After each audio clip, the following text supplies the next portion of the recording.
பிழைப்பதற்கான வழியை தெளிவாய் அறிவிக்கிறதான தேவன். யோவான் 6ஆம் அதிகாரம் 58வது வசனத்தை எடுத்துக்கொள்ளுங்க.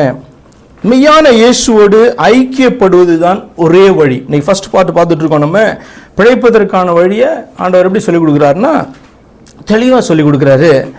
அது மெய்யான இயேசுவோடு. ஏன் நான் இயேசுவோடு அப்படின்னு சொல்ல மாட்டேலாம் இப்போல்லாம் பயப்படுறேன் அப்படின்னு சொன்னால், நாங்களும் தான் இயேசுவை விசுவாசிக்கிறோன்ட்டு என்ன பண்ணுறாங்க, ஈஸியாக சொல்லிடுறாங்க. மெய்யான இயேசு என்று சொல்கிறது முக்கியமாக இந்த நாளில் மாறிவிட்டபடினால மெய்யான இயேசுவோடு ஐக்கியப்படுவது தான் ஒரே வழி. யோவான் 6ஆம் அதிகாரம் 58வது வசனம். வானத்திலிருந்து இறங்கின அப்பம் இதுவே என்று சொல்லி இயேசு ஒரு மனுஷனாய் நின்று கொண்டு தன்னை குறித்து பேசுகிறார்.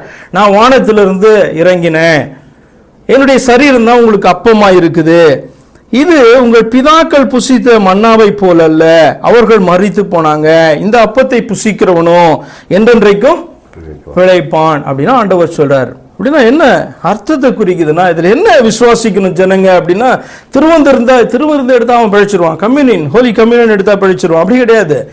ஆக்சுவலாக கம்யூனியன்றதே எதை குறிக்குதுன்னா, இயேசுனுடைய சரீரத்திலே ஒரு அங்கமாய் மாறுகிறதை அது குறிக்கிறதான ஒரு காரியம். அதை எடுக்கிறோன்னா ஆண்டவரை நினைவு கூறும்படியாக அவருடைய வருகையை, அவர் நமக்காய் மரித்ததை, திரும்ப அவர் வரப்போகிறதை நினைவு கூறுகிறதான ஒரு காரியமாய் அது ஆசரிக்கப்படுகிறது.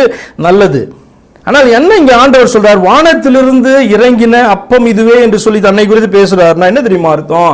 1 கொரிந்தியர் 15:47 சொல்லுது, வானத்திலிருந்து வந்த கர்த்தர் என்று சொல்லி இந்த மனுஷனை குறித்து, இரண்டாம் மனுஷனாகிய இயேசுவை குறித்து வேதம் அறிவிக்கிறது. இரண்டாம் மனுஷன் வானத்திலிருந்து வந்த கர்த்தர். இயேசு சொல்றாரு, வானத்திலிருந்து இறங்கின அப்பம் இதுவே அப்படின்னு சொன்னா, உங்க கர்த்தர் வானத்திலிருந்து இறங்கி உனக்கு முன்பாய் மனுஷனாய் நின்று கொண்டிருக்கிறார்.